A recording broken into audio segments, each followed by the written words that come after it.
Hello everyone, this is Arshad Tahiri. आप सभी को मेरी तरफ से एक प्यार भरा सलाम। मेरे डियर स्टूडेंट्स, आज हम फिजिक्स में मैग्नेटिक फील्ड की बात करते हैं। लास्ट टाइम हमने पढ़ा था मैग्नेटिक फील्ड के बारे में, लेकिन जो माइकल फेराडे ने बात की magnetic field is a vector quantity, so आज हम उसका डायरेक्शन का पीछा करने आए हैं। ठीक है, क्योंकि आइसोलेटेड पॉजिटिव नेगेटिव चार्ज की मैग्नेटिक फील्ड का डायरेक्शन डिफरेंस है, और जबकि कंडक्टर पर लगने वाली फोर्स की डायरेक्शन वो भी पढ़ेंगे। सो बिना किसी देर के माइकल फेराडे और फ्लेमिक्स मैक्सवेल की डिस्कशन करेंगे। कोई देर नहीं है, अब तक इन चार की घड़ियां खत्म है। तो माइकल फेराडे वाली मैग्नेटिक फील्ड की बात करते हैं। फेराडेज मैग्नेटिक फील्ड या मैग्नेटिक फील्ड कर देते हैं बस। Magnetic field, what is magnetic field? Magnetic field किसी भी आइसोलेटेड पॉजिटिव चार्ज हो या नेगेटिव चार्ज हो, उसके अराउंडिंग, उसके सराउंडिंग एक वो एरिया है जिस पर वो किसी और कंडक्टर पर, किसी मैग्नेटिक मटेरियल पर या किसी आइसोलेटेड पॉजिटिव या नेगेटिव चार्ज पर फोर्स एक्सपीरियंस हो या फोर्स एग्जिस्ट करे या फोर्स अप्लाई करे, उसी को हम मैग्नेटिक फील्ड कहते हैं। क्या है मैग्नेटिक फील्ड? थोड़ा सा और बताएं, रिपीट कर ले। यह है मैग्नेटिक फील्ड किसी मैग्नेट के मटेरियल के अराउंड या किसी चार्ज के अराउंड एक वो एरिया जहां पर मैग्नेटिक फोर्स एग्जर्ट हो सके, is called as magnetic field. A limited area around any charge or a magnet where in which any other charge or conductor experiences a force. क्या है? A limited area around a charge, surrounding charge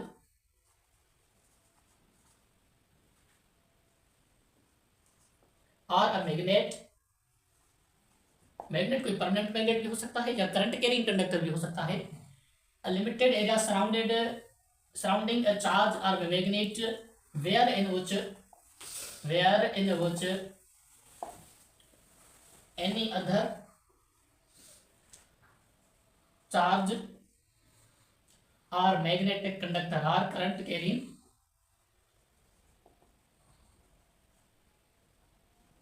conductor experiences a force.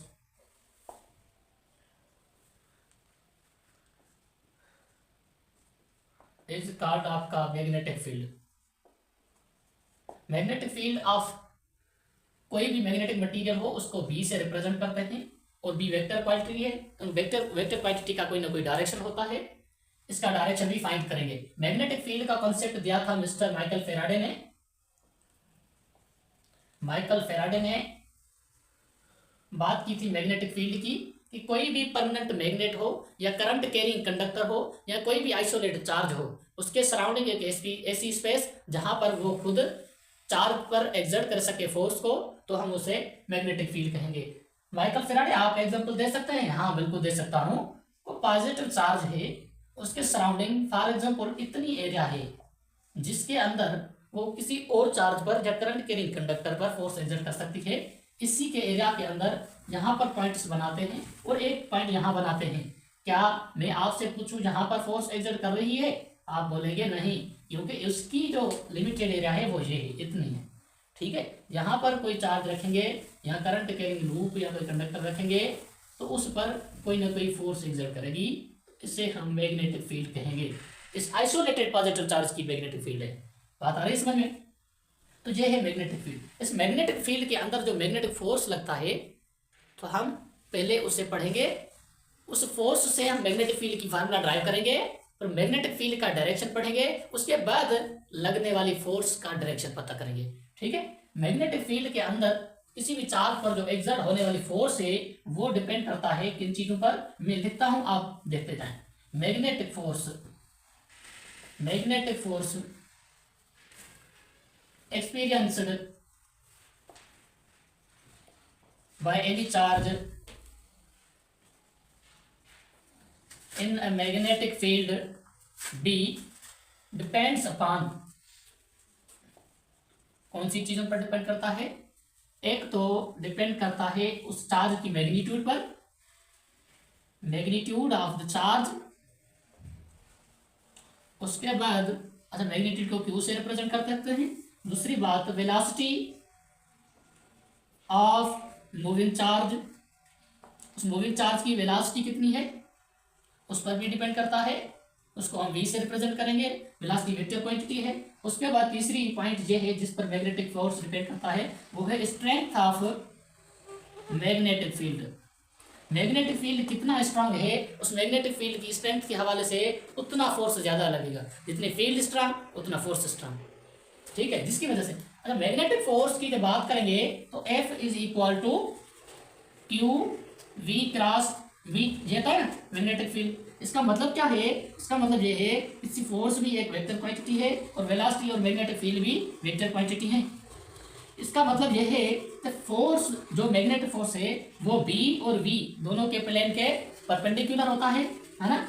इसका मतलब क्या, force is perpendicular to V करें या force is perpendicular to B करें, या ऐसे कह सकते हैं कि फोर्स वेलोसिटी और मैग्नेटिक फील्ड के प्लेन के परपेंडिकुलर होता है। कैसे, force is perpendicular to the V and B plane, velocity और मैग्नेटिक फील्ड के प्लेन के परपेंडिकुलर होता है। कौन सी चीज, फोर्स। फोर्स एक परपेंडिकुलर कंपोनेंट है दोनों की प्लेन का, वैसे कह सकते हैं।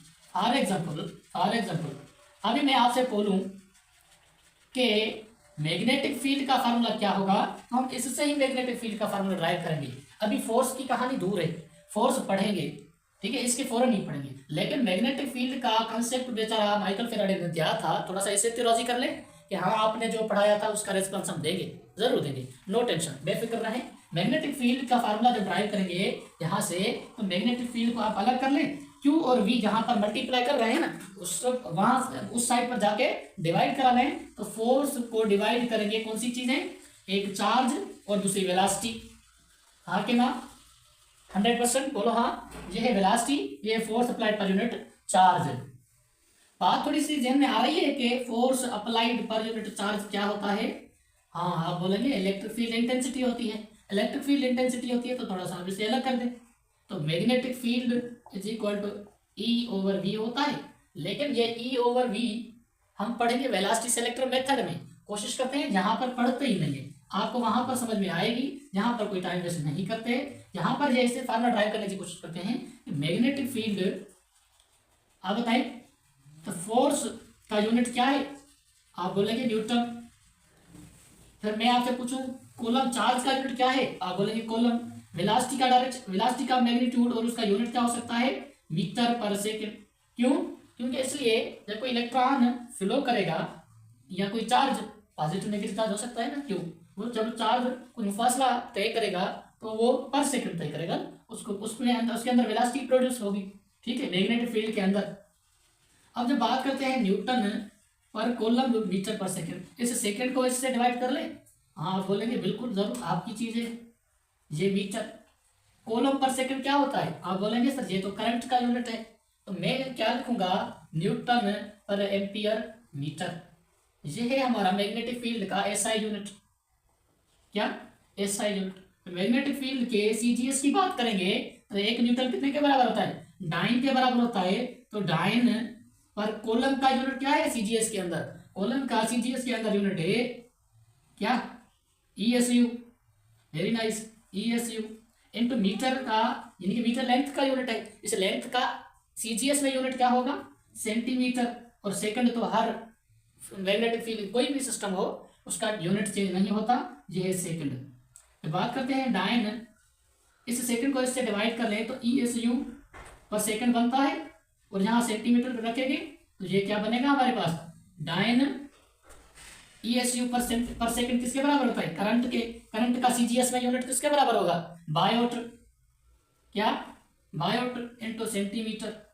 ये हमारे पास यूनिट बन गया सीजीएस के अंदर, किसके अंदर, सीजीएस के अंदर। न्यूटन पर एम्पियर मीटर मैग्नेटिक फील्ड का एसआई के अंदर यूनिट है, और ये 1 न्यूटन पर एम्पियर मीटर बराबर होता है 1 टेस्ला के, 1 टेस्ला के, जिसे हम 1 टी से रिप्रेजेंट करेंगे। जबकि ये डाइन पर ईएसयू सेंटीमीटर पर सेकंड या डाइन पर बायोट सेंटीमीटर डिफरेंट वो बराबर है हमारे सीजीएस के अंदर, किसके बराबर है, 1 गाज के बराबर होता है।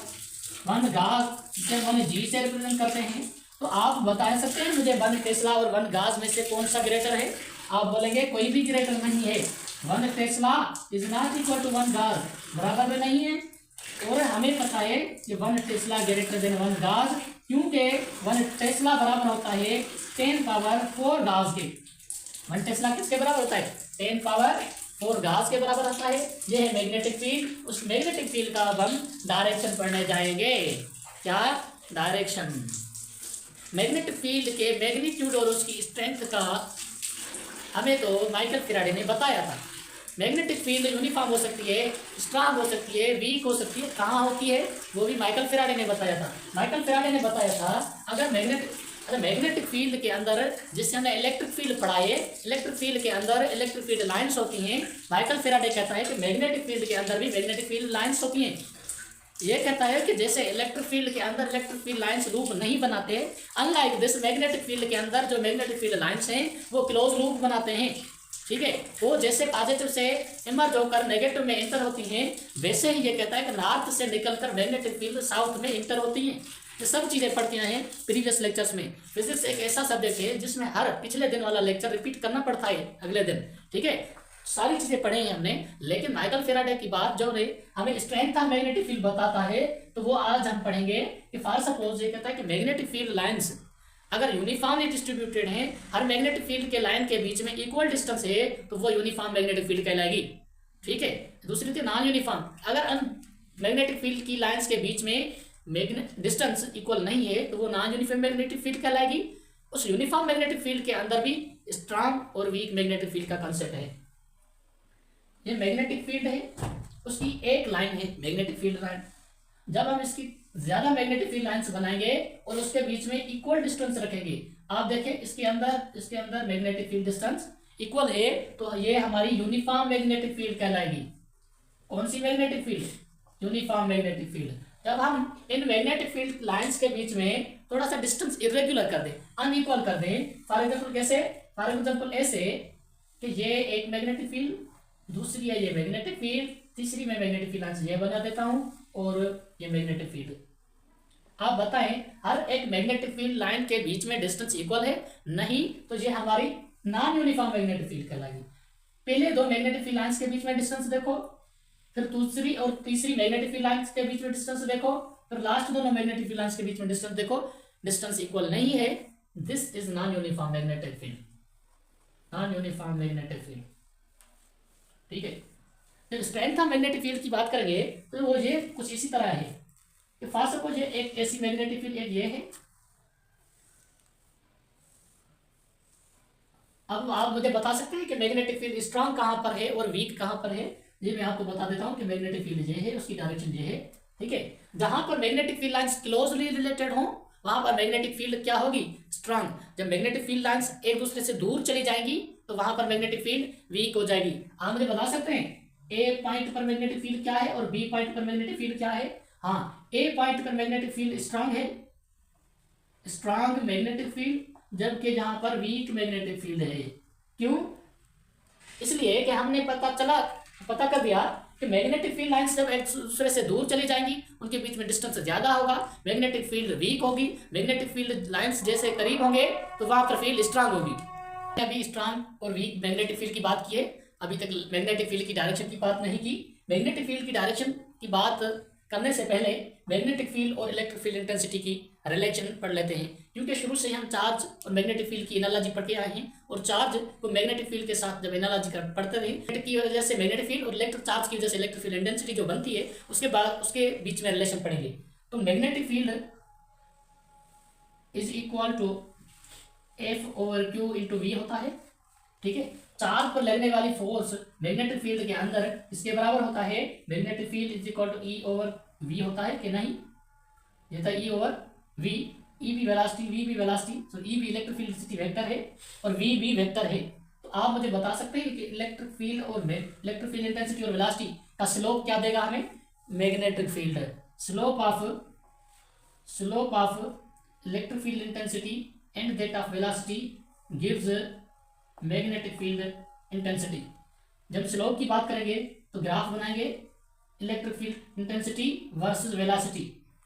ठीक है, जब मैं आपसे पूछूं इलेक्ट्रिक फील्ड इंटेंसिटी में नहीं लिखता, वेलोसिटी नहीं लिखता, उसकी जगह पर मैं यूनिट्स लिख देता हूं, आप क्या बोलेंगे?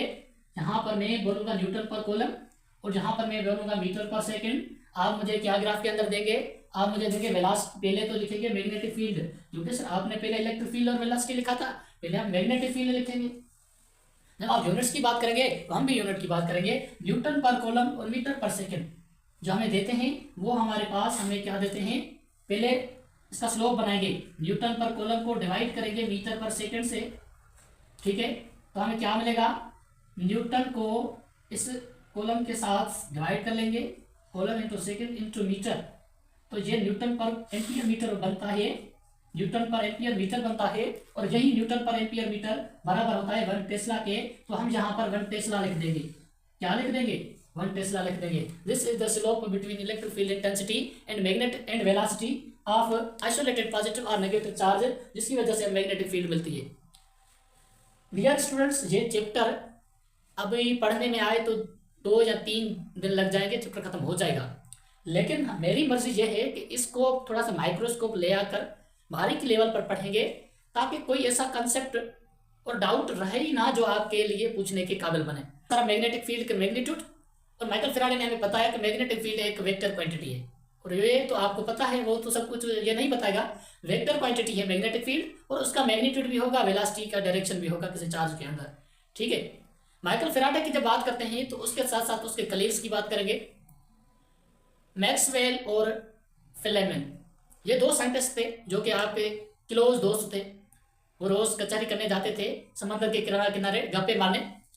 किसी एक रोज उन्हें देर हो गई, हाथ थाम कर एक दूसरे के, जब एक दूसरे से बाय बाय करते हैं, एक दूसरे से इजाजत लेते हैं कि अभी चलते हैं, देर हो गई, शाम हो गई, मैक्सवेल ने कहा समंदर के किनारे फ्लेमिंग्स को, भाई साहब बाय बाय, चलते हैं, अभी देर हो रही है। किसे कहा, राइट हैंड को उठाकर अपने हैंड को शेक किया और कहा बाय बाय, अभी चलते हैं। फ्लेमिंग्स ने कहा क्या हो गया यार, मिलेंगे कोई मसला, अभी तो चलते हैं, लेकिन हम कैसे कहेंगे, वेरी नाइस, लेफ्ट हैंड या राइट हैंड से किसे कहेंगे, थंब को उठाकर कहते very nice, very good. Fleming's ने ऐसे नहीं किया, फ्लेमिंग्स ने किया, ये कहा कि आगे कौन सी बातें कर रहे हैं, हयात रही, जिंदगी ने साथ दिया, इंशाल्लाह फिर भी मिलेंगे। लेफ्ट हैंड को लिया और अपने 4 फिंगर्स, मिडिल फिंगर और थंब को सामने रख दिया, मैक्सवेल को कहा फिर भी आएंगे, किसी का फिर भी आएंगे।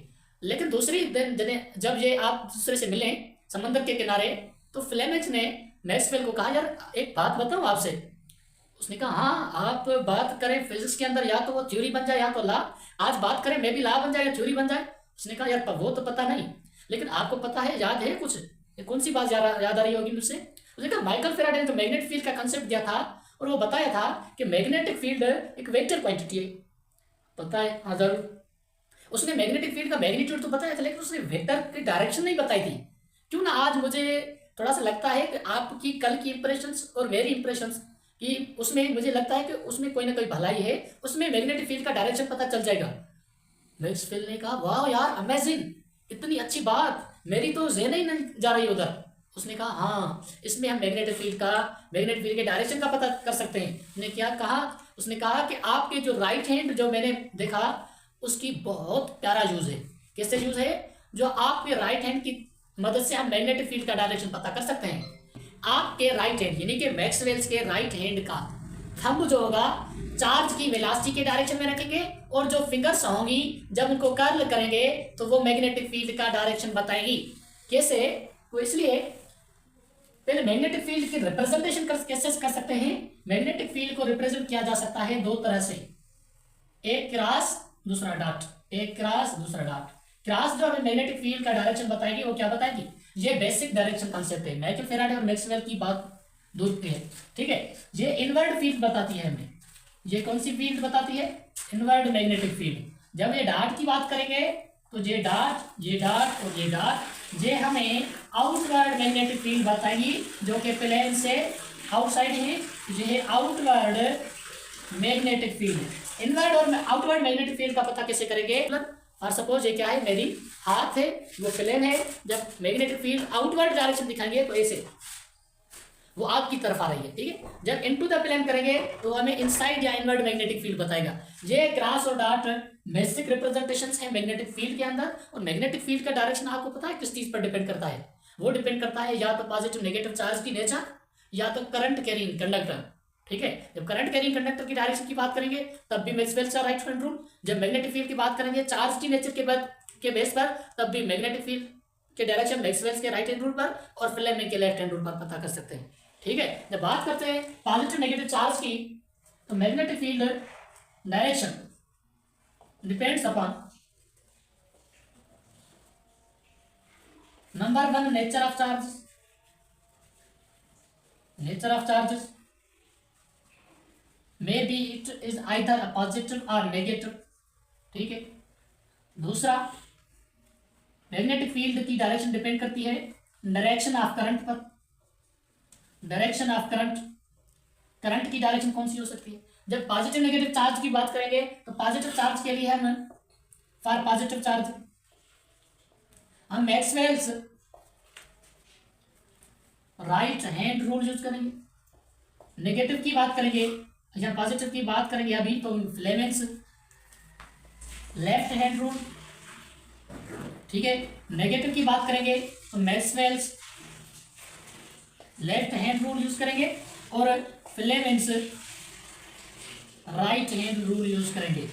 ठीक है, अभी कंडक्टर के अंदर करंट कैरी हो रहा है, उस करंट कैरिंग कंडक्टर की बात करेंगे तो यहाँ Maxwell's right hand rule use होगा। ठीक है,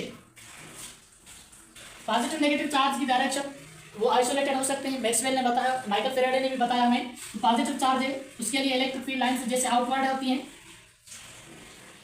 वो मैग्नेटिक फील्ड बनाती हैं अंदर उसके इलेक्ट्रिक फील्ड के साथ साथ। जब वो मूव करती है, जब वो रेस्ट में होती है तो वो इलेक्ट्रिक फील्ड लाइंस बनाती है। जब वो मूव करते हैं पॉजिटिव नेगेटिव चार्ज तो वो मैग्नेटिक फील्ड की लाइंस भी दिखाई देते हैं। मैक्सवेल्स की राइट हैंड रूल की बात करते हैं डायरेक्शन ऑफ करंट के हिसाब से। डायरेक्शन ऑफ करंट हमारे पास दो तरह की होता है। डायरेक्शन ऑफ करंट, करंट को मैं आई से रिप्रेजेंट करता हूं। वो करंट क्लॉकवाइज भी हो सकता है, एंटी क्लॉकवाइज भी हो सकता है। जब क्लॉकवाइज होगी तो करंट की डायरेक्शन नेगेटिव कंसीडर करेंगे और साउथ कंसीडर करेंगे। क्या करेंगे? साउथ। उसके साथ साथ हम इसे इनवर्ड कंसीडर करेंगे। क्या? इनवर्ड कंसीडर करेंगे। और यहाँ पर एंटी क्लॉकवाइज अगर है तो हम उसे पॉजिटिव कंसीडर करेंगे। जब पॉजिटिव कंसीडर करेंगे तो पॉजिटिव क्यों, कौन सा पोल होता है मैग्नेट का? नॉर्थ पोल होता है, नॉर्थ हो जाएगा।